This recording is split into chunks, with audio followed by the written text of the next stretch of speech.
en el foro de Davos. Porque aquellos que supuestamente deben defender los valores de Occidente se encuentran cooptados por una visión del mundo que inexorablemente conduce al socialismo y, en consecuencia, a la pobreza. Lamentablemente, en las últimas décadas, motivados por algunos deseos bien pensantes de querer ayudar al prójimo y otros por el deseo de pertenecer a una casta privilegiada, los principales líderes del mundo occidental han abandonado el modelo de la libertad por distintas versiones de lo que llamamos colectivismo. Nosotros estamos acá para decirles que los experimentos colectivistas nunca son la solución a los problemas que aquejan a los ciudadanos del mundo, sino que por el contrario son su causa. Créanme, nadie mejor que nosotros los argentinos para dar testimonios de estas dos cuestiones. Cuando adoptamos el modelo de la libertad, allá por el año 1860, en 35 años nos convertimos en la primer potencia mundial, mientras que cuando abrazamos el colectivismo, a lo largo de los últimos 100 años, vimos cómo nuestros ciudadanos comenzaron a empobrecerse sistemáticamente hasta caer en el puesto número 140 del mundo. Pero antes de poder dar esta discusión, sería importante que primero viéramos los datos que sustentan por qué el capitalismo de libre empresa no solo es un sistema posible para terminar con la pobreza del mundo, sino que es el único sistema moralmente deseable para lograrlo. Si consideramos la historia del progreso económico, podemos ver cómo desde el año 0 hasta el año 1800 aproximadamente, el PBI per cápita del mundo prácticamente se mantuvo constante durante todo el periodo de referencia. Si uno mira un gráfico de la evolución del crecimiento económico a lo largo de la historia de la humanidad, uno estaría viendo un gráfico con la forma de un palo de hockey, una función exponencial que se mantuvo constante durante el 90% del tiempo y se dispara exponencialmente a partir del siglo XIX. La única excepción a esta historia de estancamiento se dio a finales del siglo XV con el descubrimiento de América. Pero salvando esta excepción, a lo largo de todo el periodo entre el año 0 y el año 1800, el PBI per cápita a nivel global se mantuvo estancado. Ahora bien, no solo que el capitalismo generó una explosión de riqueza desde el momento que se adoptó como sistema económico, sino que, si uno analiza los datos, lo que se observa es que el crecimiento se viene acelerando a lo largo de todo el periodo. Durante todo el periodo comprendido entre el año 0 y el 1800, la tasa de crecimiento del PBI per cápita se mantuvo estable en torno al 0,02% anual, es decir, prácticamente sin crecimiento.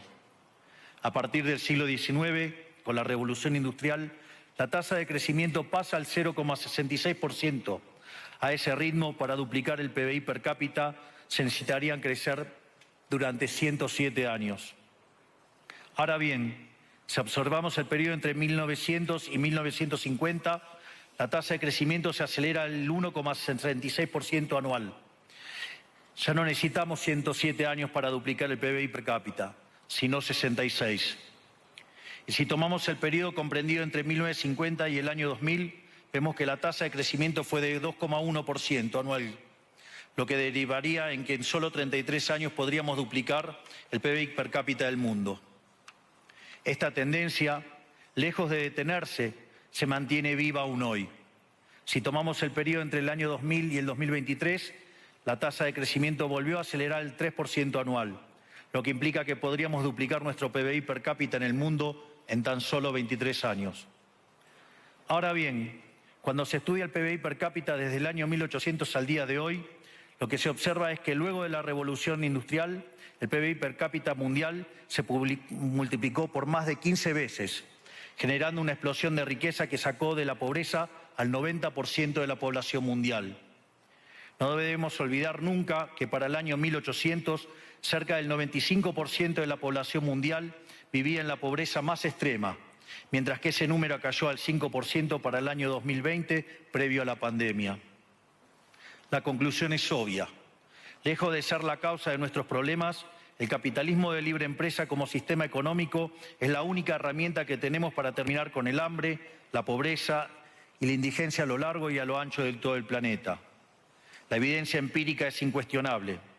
Por eso, como no cabe duda de que el capitalismo de libre mercado es superior en términos productivos, La doxa de izquierda ha atacado al capitalismo por sus cuestiones de moralidad, por ser, según ellos, dicen sus detractores, que es injusto. Dicen que el capitalismo es malo porque es individualista y que el colectivismo es bueno porque es altruista, con la ajena. Y en consecuencia bregan por la justicia social. Pero este concepto que en el primer mundo se ha puesto de moda en la última época, en mi país es una constante del discurso político desde hace más de 80 años. El problema es que la justicia social no es justa, sino que tampoco aporta al bienestar general. Muy por el contrario, es una idea intrínsecamente injusta, porque es violenta. Es injusta porque el Estado se financia a través de impuestos y los impuestos se cobran de manera coactiva. ¿O acaso alguno de nosotros puede decir que paga los impuestos de manera voluntaria? Lo cual significa que el Estado se financia a través de la coacción y que a mayor carga impositiva, mayor es la coacción, menor es la libertad.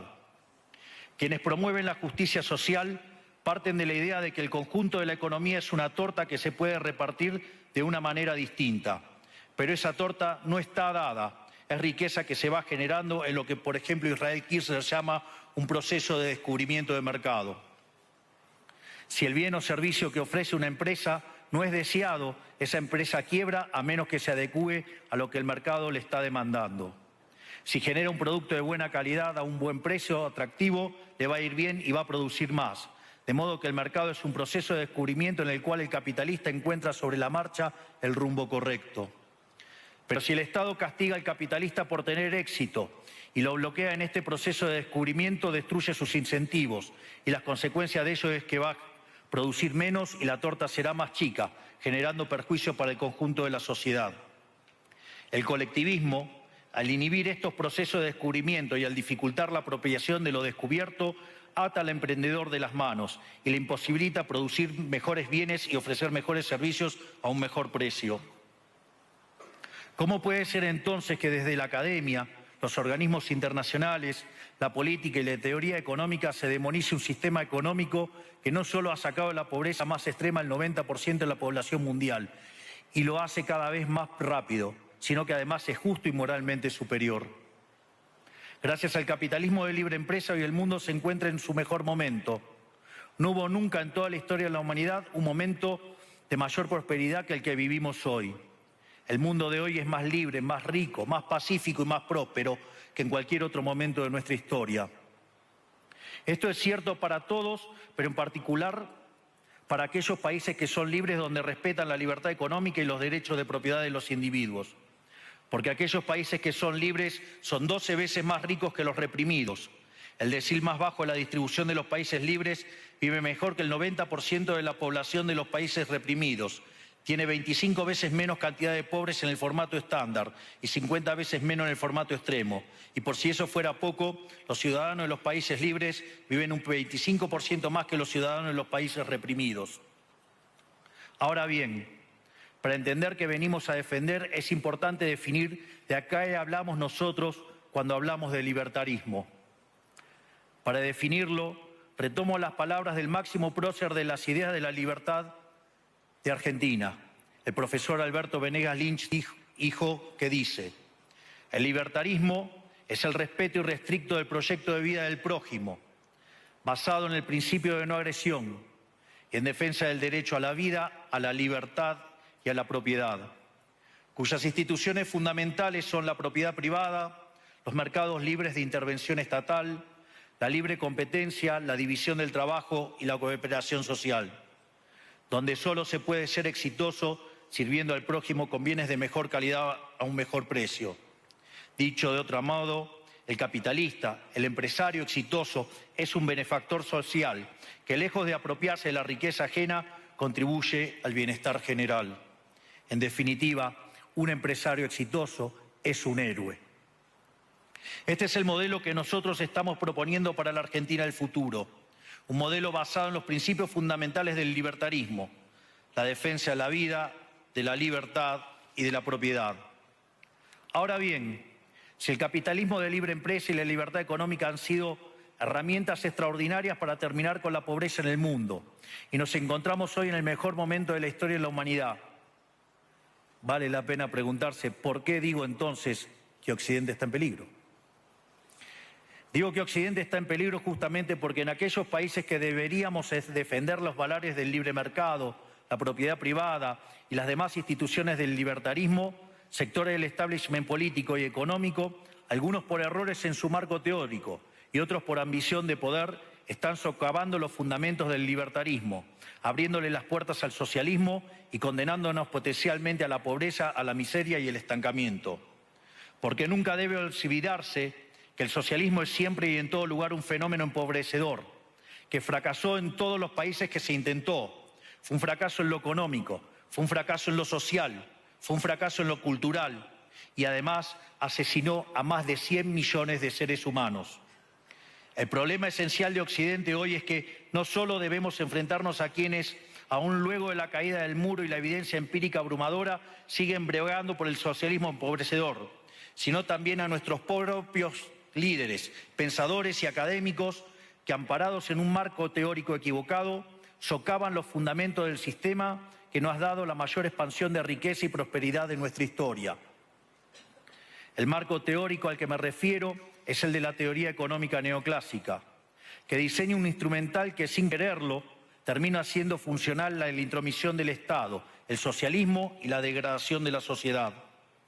El problema de los neoclásicos es que, como el modelo del que se enamoraron no mapea contra la realidad, atribuyen el error al supuesto fallo del mercado, en vez de revisar las premisas de su modelo.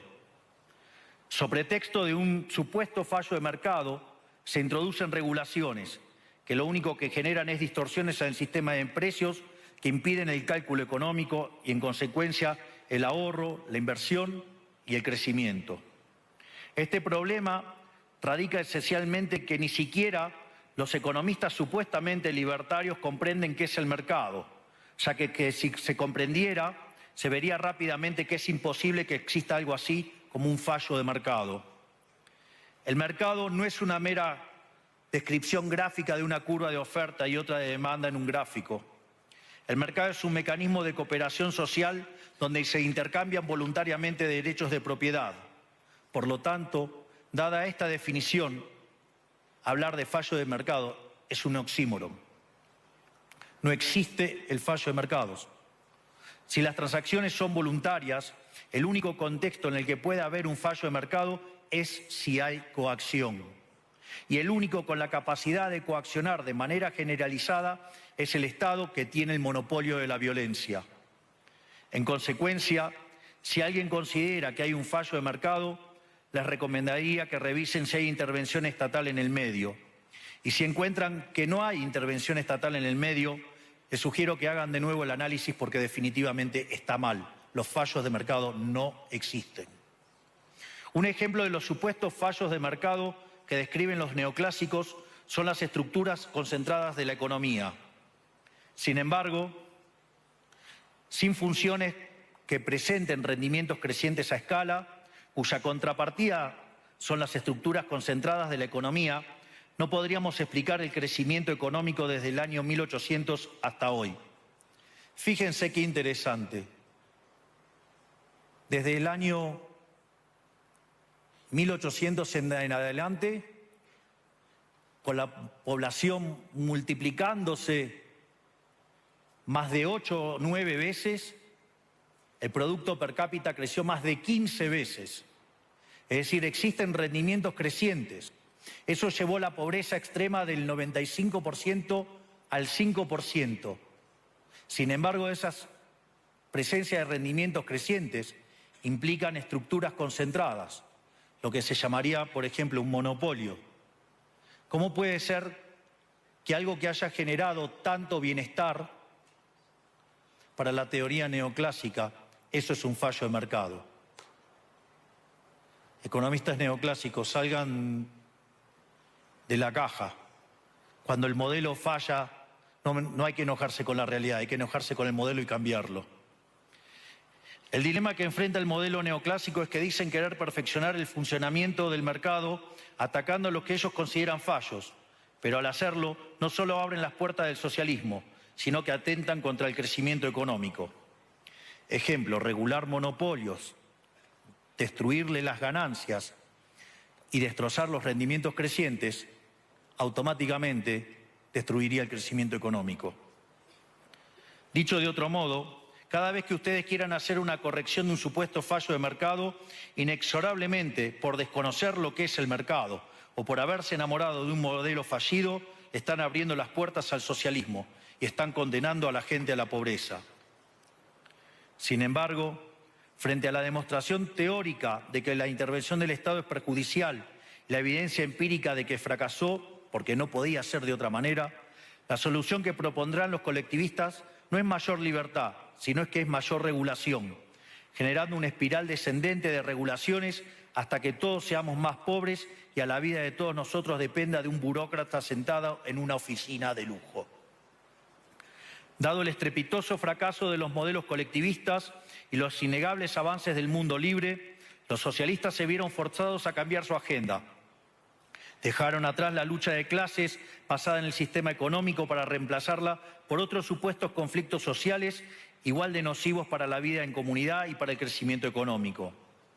La primera de estas nuevas batallas fue la pelea ridícula y antinatural entre el hombre y la mujer.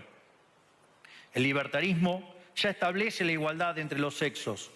La piedra fundacional de nuestro credo dice que todos los hombres somos creados iguales, que todos tenemos los mismos derechos inalienables otorgados por el Creador, entre los que se encuentran la vida, la libertad y la propiedad.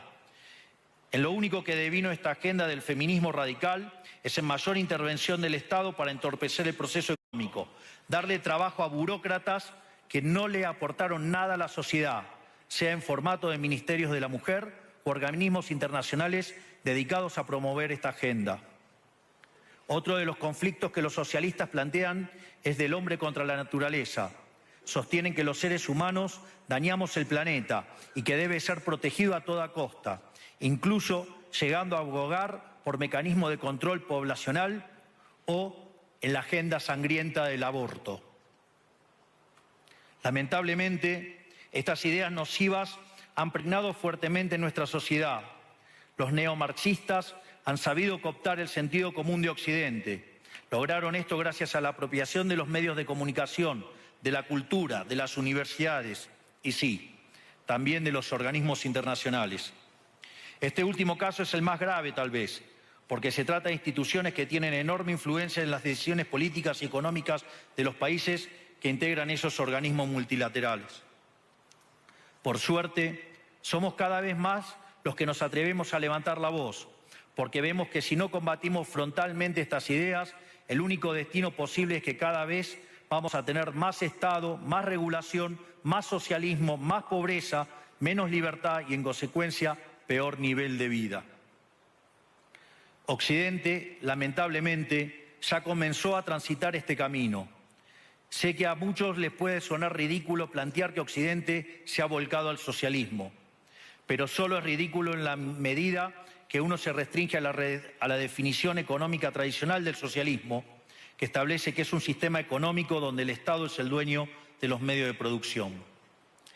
Esta definición debería ser, desde mi punto de vista, actualizada a las circunstancias presentes. Hoy los Estados no necesitan controlar directamente los medios de producción para controlar cada aspecto de la vida de los individuos. Con herramientas como la emisión monetaria, el endeudamiento, los subsidios, el control de la tasa de interés, los controles de precios y las regulaciones para corregir los supuestos fallos de mercado pueden controlar los destinos de millones de seres humanos. Así es como llegamos al punto en el que, con distintos nombres o formas, buenas partes de las ofertas políticas generalmente aceptadas en la mayoría de los países de Occidente son variantes colectivistas. Ya sea que se declamen abiertamente comunistas, fascistas, nazis, socialistas, socialdemócratas, nacionalsocialistas, demócratas cristianos, keynesianos, neokeynesianos, progresistas, populistas, nacionalistas o globalistas. En el fondo, no hay diferencias sustantivas. Todos sostienen que el Estado debe dirigir todos los aspectos de la vida de los individuos. Todas definen un modelo contrario al que llevó a la humanidad al progreso más espectacular de su historia. Nosotros venimos hoy aquí a invitar a los demás países de Occidente a que retomemos el camino de la prosperidad, la libertad económica, el gobierno limitado y el respeto irrestricto de la propiedad privada son elementos esenciales para el crecimiento económico. Este fenómeno de empobrecimiento que produce el colectivismo no es una fantasía, ni tampoco fatalismo. Es una realidad que los argentinos conocemos muy bien desde hace por lo menos 100 años. Porque ya lo vivimos, ya pasamos por esto, porque como dije antes, desde que decidimos abandonar el modelo de la libertad que nos había hecho ricos, estamos atrapados en una espiral descendente en donde cada día somos más pobres. Esto es, ya lo vivimos nosotros y estamos acá para alertarlos acerca de lo que puede pasar si los países de Occidente, que se hicieron ricos con el modelo de la libertad, continúan por este camino de servidumbre. El caso argentino es la demostración empírica de que no importa cuán rico seas, cuántos recursos naturales tengas, no importa cuán capacitada esté la población, ni cuán educada sea, ni cuántos lingotes de oro haya en las arcas del Banco Central. Si se adoptan medidas que entorpecen el libre funcionamiento de los mercados, la libre competencia, los sistemas de precios libres, si se entorpece el comercio, si se atenta contra la propiedad privada, el único destino posible es la pobreza. Por lo tanto, para finalizar, quiero darles un mensaje a todos los empresarios aquí presentes y a los que no están, pero nos están siguiendo desde todas partes del planeta. No se dejen amedrentar ni por la casta política ni por los parásitos que viven del Estado. No se entreguen a una clase política que lo único que quiere es perpetuarse en el poder y mantener sus privilegios. Ustedes son benefactores sociales, ustedes son héroes, ustedes son los creadores del periodo de prosperidad más extraordinario que jamás hayamos vivido. Que nadie les diga que su ambición es inmoral. Si ustedes ganan dinero es porque ofrecen un mejor producto a un mejor precio, contribuyendo de esa manera al bienestar general. No cedan al avance del Estado. El Estado no es la solución, el Estado es el problema mismo.